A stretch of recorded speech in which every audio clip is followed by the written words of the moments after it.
Queridos estudiantes, muy buenos días. Por favor, me confirman si me pueden escuchar. Buenos días, sí señora. Gracias, Daniel, muy amable. Bueno, muy buenos días para todos. Sean ustedes bienvenidos a este espacio que lleva por nombre CIPAS de la fase 5 del curso de electrónica de potencia.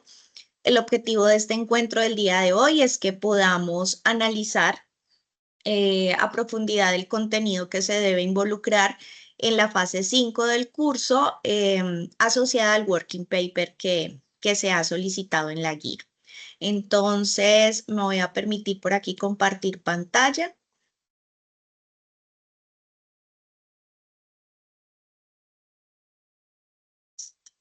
Me confirman, por favor, si la pueden visualizar. Sí, yo visualizo la pantalla. Perfecto, muchas gracias. Bueno, entonces debemos tener en cuenta que para esta fase final de nuestro curso de electrónica de potencia, se ha dado la posibilidad que el estudiante seleccione y escoja de las dos modalidades posibles, una de ellas para hacer su entrega en la fase final que corresponde a 125 puntos.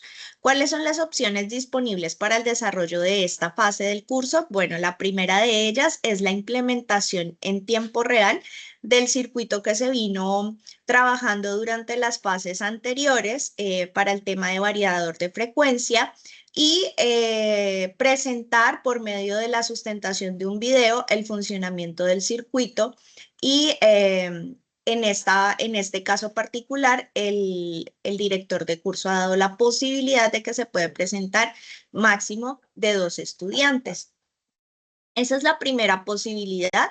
Y la segunda posibilidad es hacer la presentación o la redacción mejor de un working paper que tiene como objetivo redactar con sus propias palabras todo el desarrollo que se vino haciendo a través del curso por medio de todas las fases que hemos desarrollado, desde la fase 1 hasta la fase 3. Entonces, teniendo en cuenta que la fase 4 es el componente práctico. Entonces, todo lo que tiene que ver con el desarrollo del variador de frecuencia en cada una de sus etapas desarrolladas por medio de las fases anteriores, pues se va a plasmar por medio de un documento que tiene como objetivo plantear y plasmar el trabajo realizado o la investigación realizada para desarrollar ese circuito. Entonces, si nosotros nos fijamos, hasta la fase 3 obtuvimos un variador de frecuencia con unos rangos de trabajo, desarrollamos diferentes etapas, analizamos las señales encontradas en cada una de esas etapas, se realizaron unos cálculos específicos para cada una de ellas y se hizo un análisis del funcionamiento final en la etapa del circuito de la fase 3, donde pudimos evidenciar el funcionamiento del motor, los RPMs del motor asociados a las frecuencias de trabajo de la señal de entrada y pues digamos que el circuito total se desarrolló por medio de un conversor AC/DC, una etapa de control, un SPWM y finalmente tuvimos unos driver, un puente H, que es una etapa de potencia, filtros y finalmente nuestra carga que siempre fue establecida como un motor. Entonces, a través de todo ese trabajo realizado por medio de esas fases, de los circuitos simulados, de las señales obtenidas y de los cálculos realizados, la guía pretende que el estudiante desarrolle un documento donde plasme todo ese trabajo. ¿Qué se debe tener en cuenta? Ese documento se va a realizar bajo esta plantilla que se ha establecido y se ha colocado en el foro de la fase 5 del curso. Esta plantilla ya está configurada, ya tiene el tipo de letra, ya lo que está en negrilla, lo que se debe colocar en negrilla ya está aquí en el formato. Sin embargo, también tiene las instrucciones, entonces dice que vamos a trabajar un tipo de letra que es Verdana 12 y nos indica cuántas palabras máximo deben haber en cada uno de los apartes del documento. Este documento que se va a redactar tiene como objetivo plasmar lo que se ha desarrollado en las fases, pero es muy importante que se tengan en cuenta las instrucciones que se dan en cada una de ellas para que este documento cumpla no solamente con las normas APA, sino que cumpla con los criterios de publicación en las revistas de investigación. Entonces, en este orden de ideas, hay que seguir estrictamente cada una de las instrucciones que se presentan en el documento. Digamos que no solamente para la entrega de esta actividad que corresponde a 125 puntos del curso, sino también para que sea como un insumo que cumpla con los estándares de publicación en investigación. Entonces, ¿qué debe hacer el estudiante? El estudiante que decida realizar el working paper para esta fase, pues deberá diseñar o escoger en primera instancia un título para este documento de investigación. El título, pues, se hace la recomendación que debe ser original, debe ser llamativo, representativo y obviamente que contenga indicios o que involucre las temáticas establecidas o desarrolladas durante este curso. Entonces, el título debe ser de máximo 15 palabras y debe ir tanto en español como en inglés. Como por dirección de cursos se ha establecido que se puede desarrollar máximo 2 integrantes o 2 estudiantes. La condición es que esos 2 estudiantes deben pertenecer al mismo grupo en el campus. Entonces, ustedes han venido desarrollando trabajo colaborativo a través del desarrollo del curso y ese trabajo colaborativo tiene como objetivo que ustedes socialicen e intercambien conocimientos con sus compañeros. Si dentro de su grupo, sea el grupo 10, 50, 60, el grupo que les haya correspondido dentro del campus, tienen un compañero con el cual tienen buena comunicación y deciden trabajar esta actividad en equipo, lo pueden hacer. Aquí deben desarrollar o deben establecer los nombres de los 2 autores, nombres y apellidos. En perfil e institución, pues colocar de manera concreta y resumida su perfil, si ya tienen algunos títulos adicionales o no, su ocupación laboral en este momento y el correo electrónico, que en preferencia debería ser el correo institucional. Si no se colocan de acuerdo con algún compañero del grupo para desarrollar la actividad, la pueden hacer de manera individual sin ningún problema. Bueno, Profe, una luego pregunta. pasamos. Claro que sí, señor. Buenos días, Dígame. profe. Buenos Mira, días. una pregunta. Si por de casualidad, un ejemplo, algún compañero mío que estuvo, bueno, en el grupo del, pero en el de laboratorio, yo no puedo hacer el trabajo con él.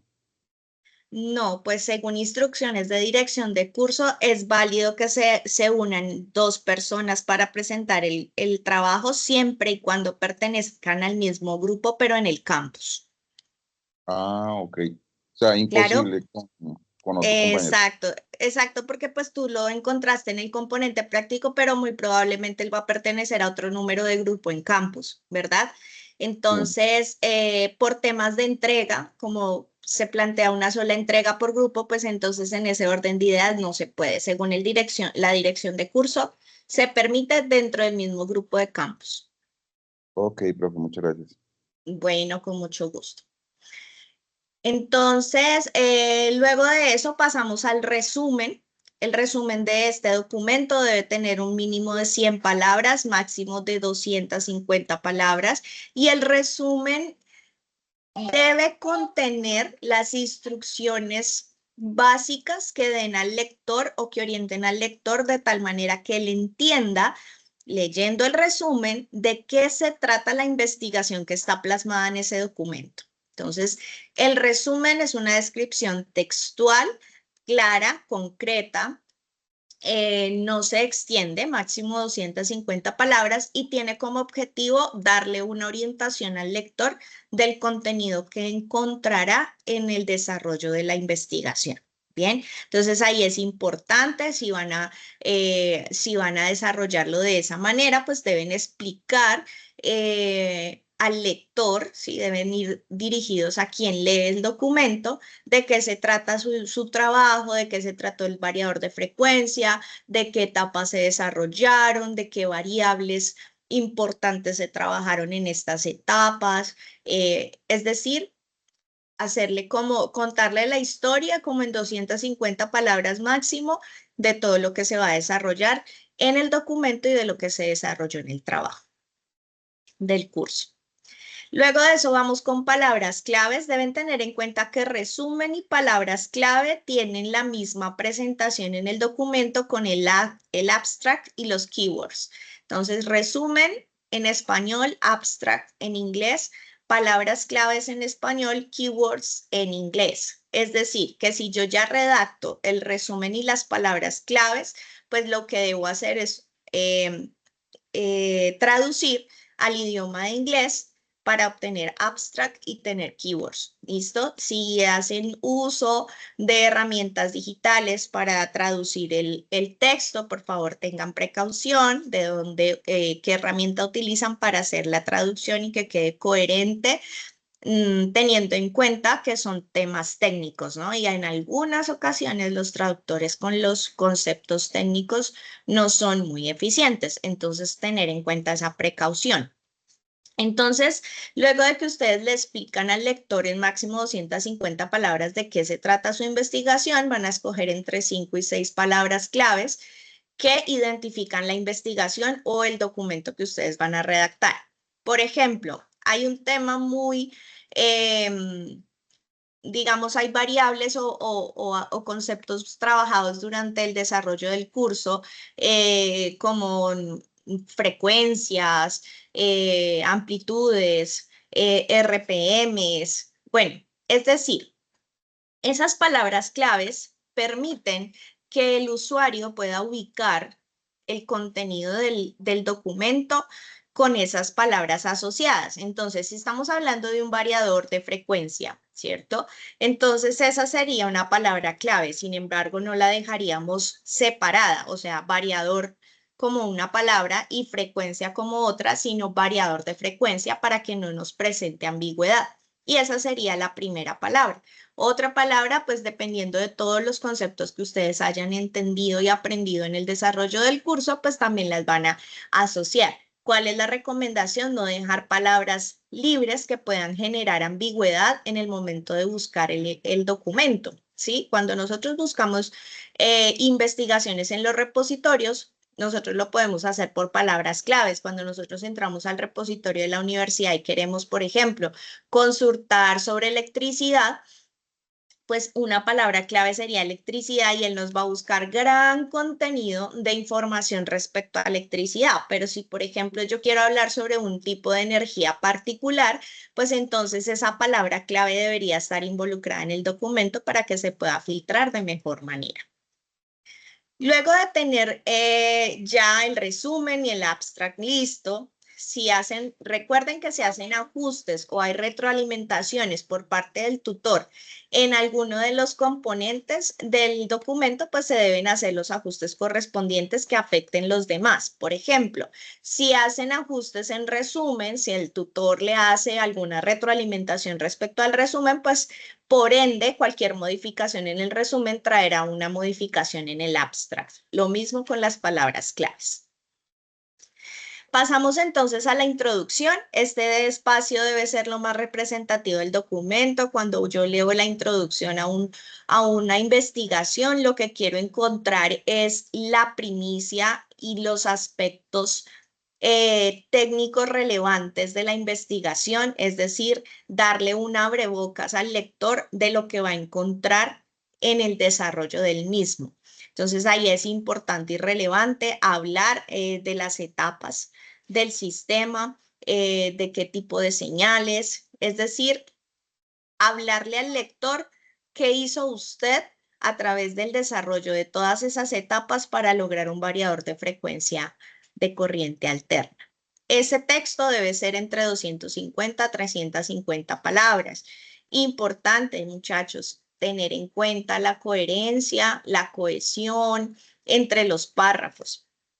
A veces no somos tan hábiles en el tema de la redacción, no somos tan hábiles en el tema de los puntos, las comas, punto y coma, saber cuándo va un párrafo aparte del otro. Entonces, recuerden que en este momento tenemos una gran cantidad de herramientas digitales que nos permiten mejorar esos aspectos de forma cuando nosotros queremos presentar ideas. ¿Qué es lo importante y lo más relevante? Que todo lo que plasmen aquí sea de su producción, es decir, sean sus ideas.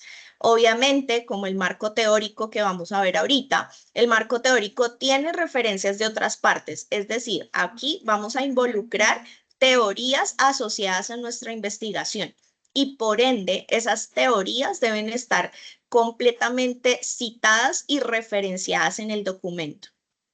Cuando yo cito, quiero decir coger una parte textual de un documento de referencia y ponerlo dentro de los párrafos del marco teórico. Obviamente debo hacerlo bajo las normas APA versión 7, debo involucrar el autor, la fecha de publicación y qué dijo respecto a lo que yo necesito de teoría. Adicional a eso, debo colocarlo en la referencia bibliográfica. Permítame un segundito.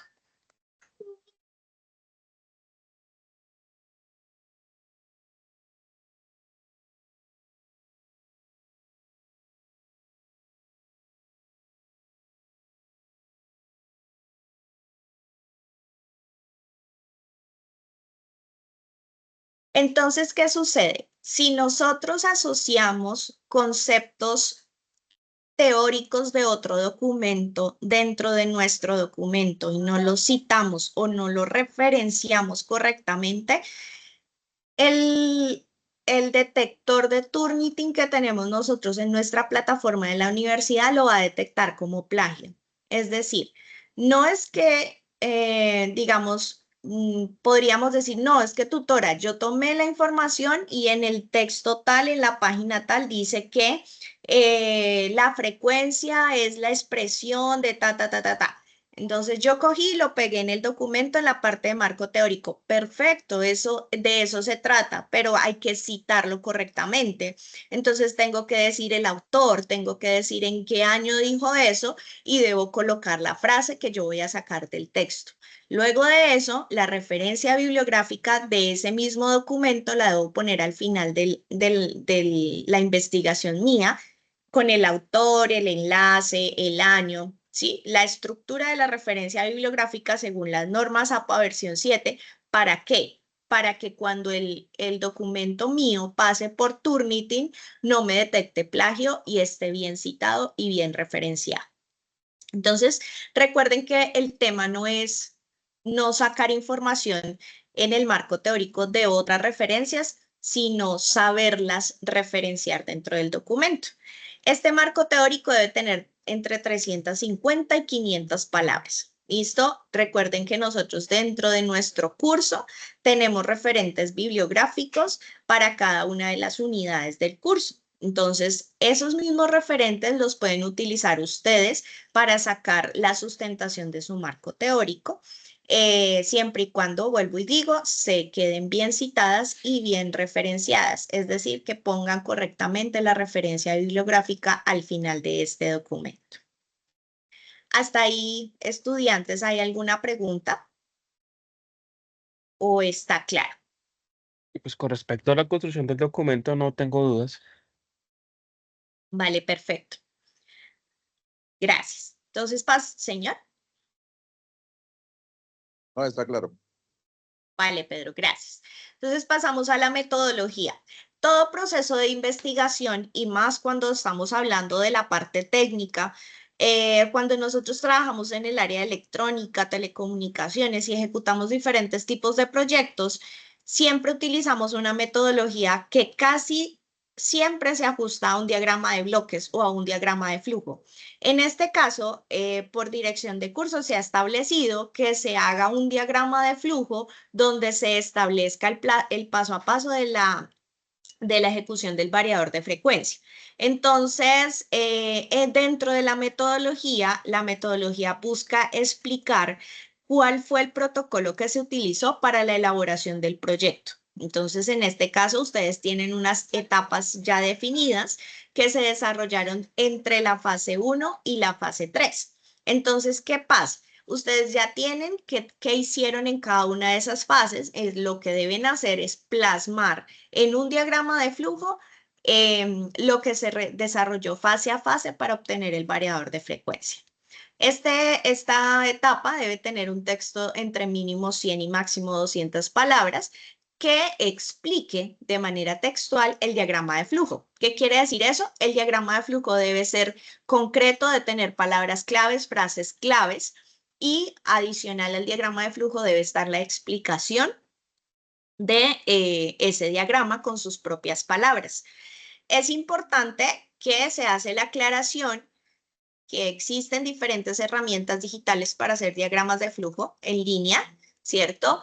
Pero se solicita que no se coloque el enlace, sino que se coloque la imagen del diagrama de flujo, ¿sí? Entonces, deben tratar de que esa imagen que generen de la herramienta digital donde ustedes quieran hacer su diagrama de flujo sea clara, se vea, tenga buena resolución, de tal manera que pueda ser legible para la revisión. Luego pasamos a la presentación de resultados. Aquí se presentan los procesos, los cálculos, los diseños y los resultados, es decir, ya la parte técnica. Recuerden que ustedes ya tienen unos cálculos matemáticos, ya tienen unas descripciones de las señales recibidas, tienen unos pantallazos de las señales generadas por Proteus. La idea no es que cojan la fase 1 copien cálculos, fase 2 copien cálculos, fase 3 copien cálculos, sino que le den una coherencia textual a lo que se hizo, ¿sí? Entonces, para que haya una coherencia textual a lo que se hizo, debe haber un párrafo introductorio entre cada premisa de cada uno de los cálculos. Entonces, para la fase 1 se desarrolló o se desarrolla. Para la fase 1 se desarrolla un conversor de corriente alterna a corriente directa con el objetivo de obtener tantos voltios DC con estas siguientes características, y para ello se desarrollan los siguientes cálculos matemáticos. Entonces, ahí ya pueden ustedes traer sus cálculos de las fases anteriores para que vayan dándole orden a los resultados que han obtenido. No es simplemente coger y pegar las fórmulas sin explicarlas, pegar las simulaciones sin explicarlas. Y si en las fases anteriores obtuvieron de pronto unos pantallazos no tan de buena resolución de las señales, pues lo importante aquí es mejorar esa presentación. Y recuerden que todas las imágenes deben ser tituladas como figuras según las normas APA. Entonces tenemos figura 1, figura 2, tabla 1, tabla 2, para que el documento quede según el estándar de normas APA. Entonces, aquí, por ejemplo, nos piden diligenciar esta tabla donde tienen todos los cálculos relacionados durante el diseño, ¿verdad? Entonces hay una columna para el diseño matemático y una para los cálculos obtenidos en simulación, porque ustedes saben que siempre entre la matemática y la simulación habían ciertos cambios o habrían ciertos porcentajes de cambio en los valores obtenidos. Entonces aquí lo que busca esta tabla es resumir todo el proceso matemático que se hizo con los resultados para comparar valores obtenidos en la simulación versus los valores que se debían dar según la matemática. Es importante, si quieren analizar esa tabla, si ustedes quieren hacer observaciones respecto a los resultados obtenidos y conclusiones relevantes, lo pueden hacer. Luego de eso está la tabla de prueba de funcionamiento del motor. En este caso se establece para 40, para 70 y para 120 Hz. Se establece el voltaje de alimentación RMS que llega al motor y la velocidad del motor. Importante, recuerden que Proteus nos entrega los RPMs por medio de la visualización del motor, pero ese valor que aparece en el RPM del motor debe ser multiplicada por 1000. para entregarla en esta tabla, ¿sí? Entonces, por ejemplo, si en el motor me aparece 1.4, pues ese 1.4 lo multiplico por 1000 y ese va a ser la cantidad de RPMs obtenidas para el motor en el caso específico de cada una de las frecuencias que se tiene acá. Luego de eso y como hemos venido trabajando durante nuestro curso, pues se hacen videos de sustentación que dan fe de que el estudiante explica con sus propias palabras lo que desarrolló durante esas entregas, ¿sí? Entonces, debe hacer un video corto. Recuerden que los videos son concretos, son explícitos, no máximo 5 minutos. Deben mostrar el working paper que desarrollaron y también mostrar Proteus funcionando. Entonces, retoman el circuito final de la fase 3, lo organizan de tal manera que Proteus genere los osciloscopios correctamente, que se puedan ver las señales para que lo puedan explicar fácilmente y van a colocar aquí su enlace del video de sustentación. Se solicita el enlace del acceso al programa. ¿Qué quiere decir esto?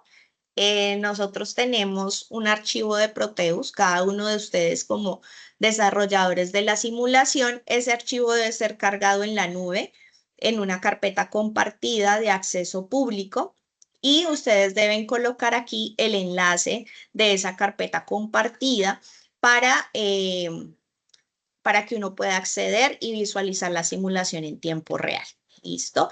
Conclusiones, mínimo 40, máximo 60 palabras, de 3 a 4 conclusiones.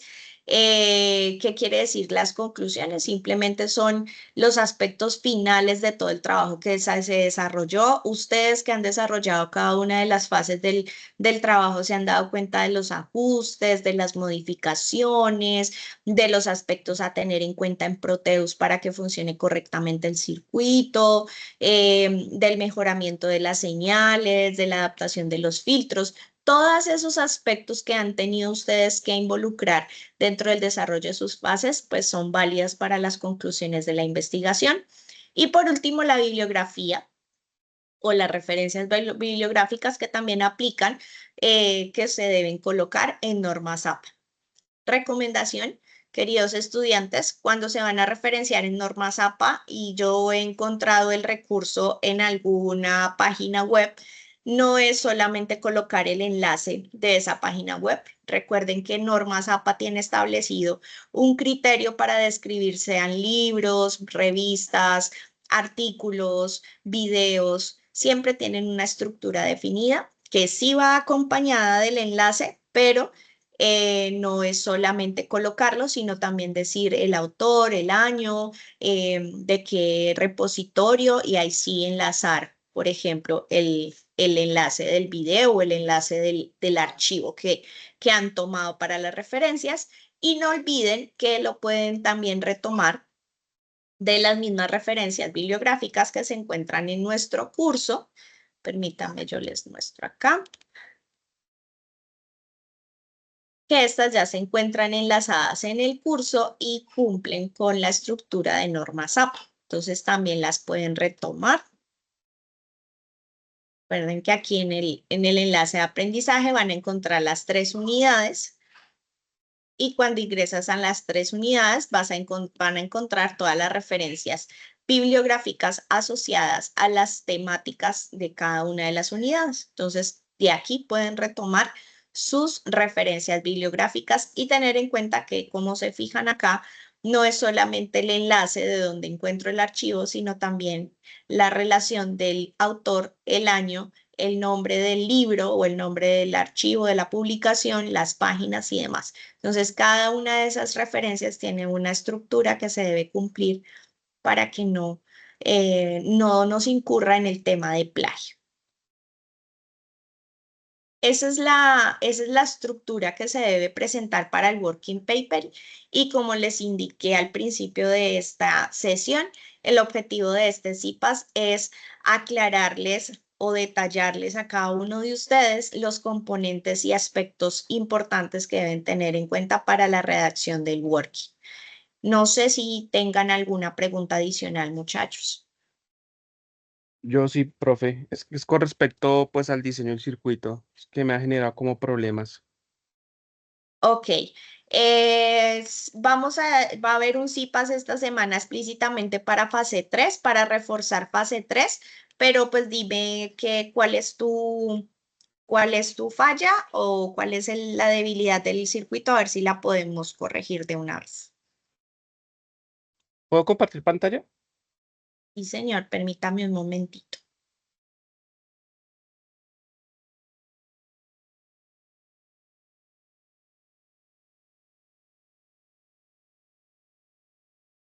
Listo, ahí ya se debió habilitar.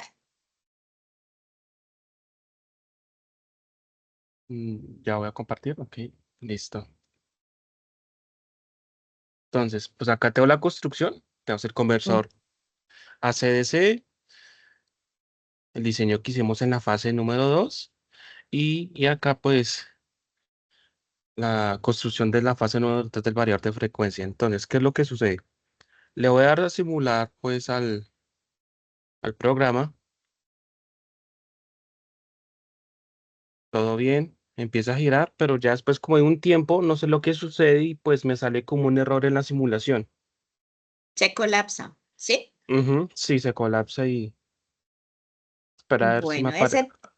Bien, pues aparece como simulation. Bueno, la simulación no está corriendo en tiempo real debido pues a la excesiva carga como el CPU. Pues que sí, todavía no me ha bueno, salido el error. no, ahí está funcionando, pero no te está funcionando en tiempo real. O sea, ahí está tratando de llegar al punto máximo. Cuando se consume toda la memoria del computador, pues sale el error fatal. Ajá, Esto es falla no de tu archivo, no de tu simulación, sino falla de todos los recursos que requiere Proteus y que exige Proteus de la CPU para poder hacerlo funcionar. Es decir, en este caso, es como si tu computador no tuviera la capacidad suficiente para correr ese tipo de archivos, ¿sí? sí, Entonces, en ese caso, no es problema de tu archivo de tu simulación, sino más bien es de la máquina. A veces Proteus exige tantos recursos de los computadores para simular estos circuitos y si nos fijamos bien, este circuito es bastante amplio porque tiene muchas señales al mismo tiempo generadas. Entonces nos produce esa falla. sí. ¿Qué recomendación? Si tienes la posibilidad de otra máquina, maravilloso, pero pues obviamente casi todos tenemos nuestro propio computador y ya.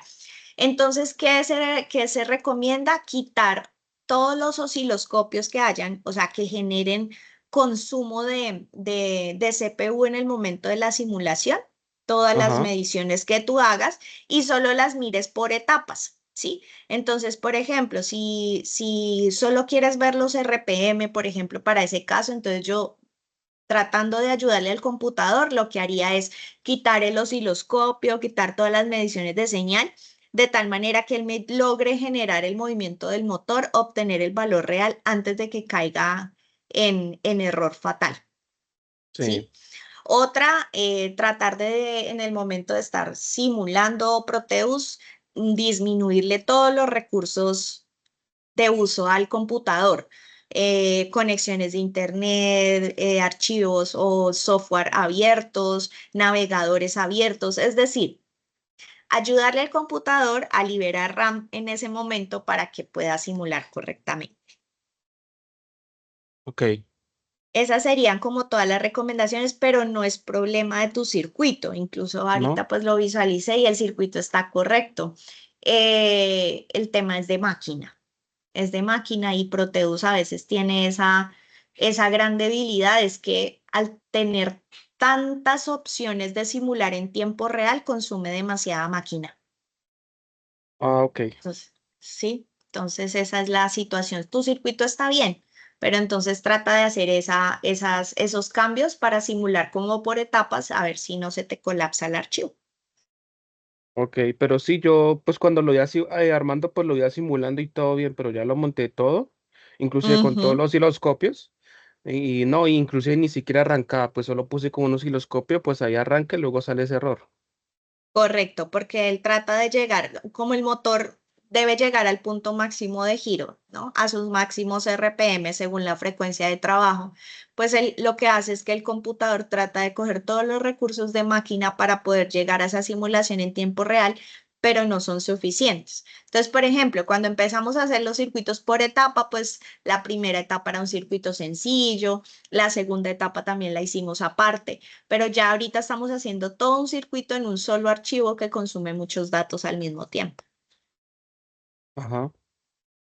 Entonces, hacer ese cambio, Daniel, si de pronto no se te mejora o no logras tomar los datos de simulación haciendo esos cambios, pues de pronto me escribes y los simulamos acá en otra máquina a ver si puedes tomar los datos que necesitas. Vale, muchas gracias. Bueno, Daniel, con mucho gusto. Pedro, ¿tienes alguna inquietud o la información ha sido clara? No, profe, pues tenía la misma duda que Daniel, pues con respecto al circuito, porque me estaba sucediendo prácticamente que lo mismo, entonces estaba, bueno, de hecho estaba haciendo pues otras prácticas y toda esa cuestión, pensando que el circuito pues estaba mal, pero no, ya con respecto a lo que me dices y lo que nos estás transmitiendo, pues ya sabiendo eso, pues vamos a ver si logramos pues liberar un poco de memoria del computador pues para que pueda trabajar mejor el Proteus. Sí, sí, esa es la recomendación. Cuando el error en Proteus sale error fatal y uno va y mira la descripción del error y relaciona la CPU, la carga de la CPU no es error en el circuito, sino es deficiencia en la máquina para poder correr el circuito en tiempo real. ¿Vale? Ok, Entonces, profe, muchísimas gracias. bueno, tener en cuenta esa recomendación. Recuerden que teníamos osciloscopios para todas las etapas, eso en tiempo real consume mucha máquina, entonces quitar los osciloscopios o simular uno por uno, bueno, tratar de ayudarle a la máquina para que puedan obtener los datos que ustedes necesitan y los puedan mostrar en su simulación y en el video explicativo. ¿Listo? Ok, profe, muchas gracias. Bueno, muchachos, con mucho gusto. Entonces, con esto pues damos el cierre a nuestros CIPAS. Esta grabación será compartida a todos ustedes para que la tengan como base para el desarrollo del working paper. Recuerden que esto vale 125 puntos del curso. Es un puntaje bastante importante que si bien es cierto, llevan un buen rendimiento en el curso, esto les mejora el promedio de la nota final. Y si están de pronto colgaditos en alguna fase, pues esto les puede salvar la patria, como se dice. Entonces, tenemos 5 días de cierre. Aprovechemos el tiempo, el espacio y pues quedamos atentos a sus inquietudes. Listo, muchas gracias, profe. Bueno, con mucho gusto y que tengan un excelente día. Hasta luego. Muchas gracias, profe. Con gusto, buen Gracias. día.